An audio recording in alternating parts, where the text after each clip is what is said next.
Hello friends, welcome to my YouTube channel. तो यहाँ पे देखिए फ्रेंड्स, मैंने लिए हैं दो कपड़े। एक कपड़ा नया है, ये है बेडशीट का कपड़ा पुराना। तो इस तरह से जो इनकी चौड़ाई है वो है 30 इंच के लगभग और लंबाई है 40 इंच के लगभग। और आज हम बनाएंगे इससे टेबल के लिए कवर, यानी कि मेज पोस्ट, सुंदर सा और बहुत ही इजी तरीके से हम बनाएंगे यहाँ पे। तो ये है जो साड़ी में ब्लाउज निकलता है, 1 मीटर के लगभग आता होगा ये। तो ये लिया है हमने और इस तरह से 4.5 इंच का नाप लेकर मैंने ये बहुत सारे निशान लगाए हैं। तो उसकी चौड़ाई 30 इंच और उसकी लंबाई 40 इंच, और उसमें ये एक ब्लाउज पीस की हमें ज़रूरत रहती है यहाँ पे। और चाहे तो आप ये 2 कलर की पट्टियाँ भी यहाँ पे कट कर सकते हैं। 2 कलर का अगर आपको डिजाइन बनाना हो, बहुत ही प्यारा सा सुंदर सा डिजाइन हम बनाएंगे और इजी तरीके से ही बनाएंगे। तो बेडशीट ली है हमने, क्योंकि बेड हम सिंगल कपड़े का बनाते हैं तो थोड़ा सा टेबल पे से ऐसे खिसकने का रहता है डर। तो बेडशीट को नीचे लगाने से एक तो हमारे पुराने कपड़े भी यूज हो जाएंगे और भारी भी रहेगा थोड़ा सा ये। तो यहाँ पे देखिए 4.5 इंच की लंबाई, 4.5 इंच इनकी चौड़ाई, और इस तरह से बहुत सारे पीस मैंने कट कर लिए हैं एक ही ब्लाउज पीस में से। तो इस तरह से देखिए, पहले इसको तिरछा मोड़ लिया है, डबल किया है, और उसके बाद में दोनों तरफ से थोड़ा थोड़ा मोड़ा है मैंने इसको। और ये जो टेबल वाला मेन कपड़ा है इसको मैंने सीधा ही किया है, सीधा है ये। और इसके ऊपर हम इस तरह से इनको मोड़ मोड़ कर लगाएंगे एकदम किनारे पे। और इनके जो दोनों के जो मैंने पीस लिए हैं, इनके जो दोनों किनारे हैं तिकोने, उनको हमें अच्छे से लगाना है, कहीं वो बाकी ना रह जाए सिलाई हुए बिना।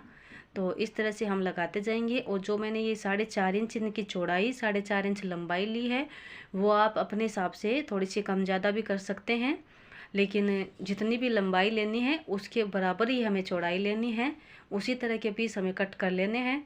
तो इस तरह से देखिए ये कोना आ गया है, तो कोने पे भी हम इसको लगा देंगे और चारों तरफ ही ये ऐसे बना लेंगे। और इनको आप इनकी डिज़ाइन देख सकते हैं, जिधर से हमने मोड़ाई की है वो डिज़ाइन इनकी ऊपर है। बहुत ही सुंदर लग रहा है यहाँ पे। और अब देखिए चारों तरफ से लगाने के बाद में आप इनको मोड़कर नीचे की तरफ भी कर सकते हैं, लटकाने की साइड में भी, पर मैंने ऐसा नहीं किया है। तो इस तरह से जितना भी इनका जो एक्स्ट्रा कपड़ा है वो हम कट कर लेंगे, वो तो करना ही है। तो इस तरह से देखिए कट करने के बाद में इस डिज़ाइन को हम दो तरह से बना सकते हैं। एक तो इनको नीचे की तरफ लेके जा सकते हैं इस तरह से, हम एक सिलाई डाल सकते हैं यहाँ पे, लेकिन मैंने यहाँ पे ऐसे नहीं किया है, मुझे ये डिज़ाइन रखनी है ऊपर की तरफ है। तो यहाँ पे देखिए वो कपड़ा सीधा ही है जैसे हमने उनको लगाया है, और जो बेडशीट का कपड़ा है वो इसके ऊपर सीधा है लेंगे हम, और हमारी तरफ से ये उल्टा है।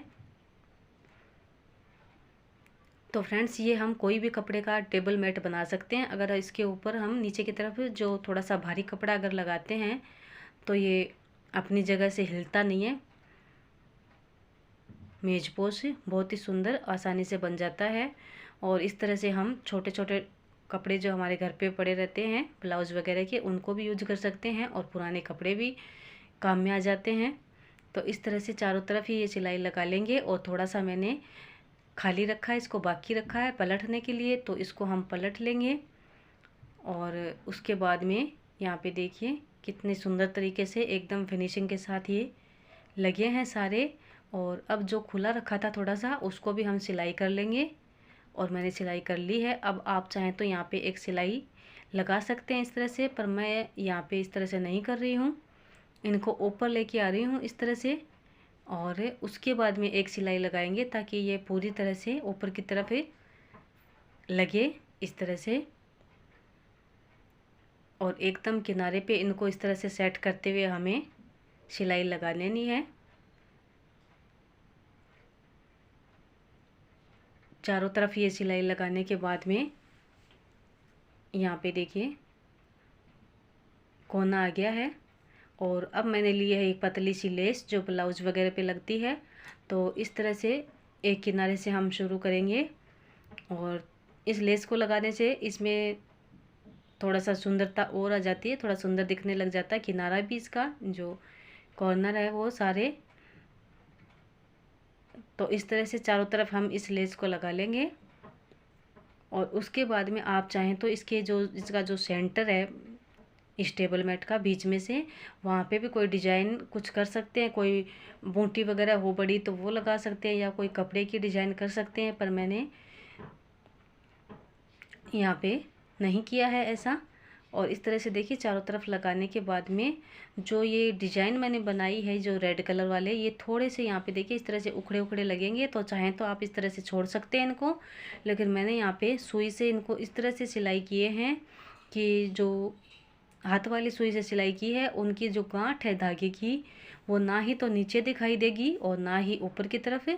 जो हमने डिजाइन बनाई है इनकी दोनों तरफ से मोड़ा है, उसके अंदर से हम इस गांठ को लेंगे ताकि बिल्कुल भी यहाँ पे गांठ दिखाई ना दे। और इस तरह से इनको थोड़ी थोड़ी सिलाई करके जोड़ दिया है, सबको चिपका दिया है।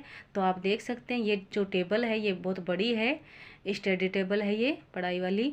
और मैंने इसके नाप का नहीं बनाया है, मैंने छोटे टेबल के लिए बनाया इसको। और आप चाहें तो बीच में कुछ भी डिजाइन कर सकते हैं, पर मैंने इसको सिंपल ही रखा है। और इसको मुझे बिछाना है, चारों तरफ इसको नहीं लटकाना है टेबल के लिए।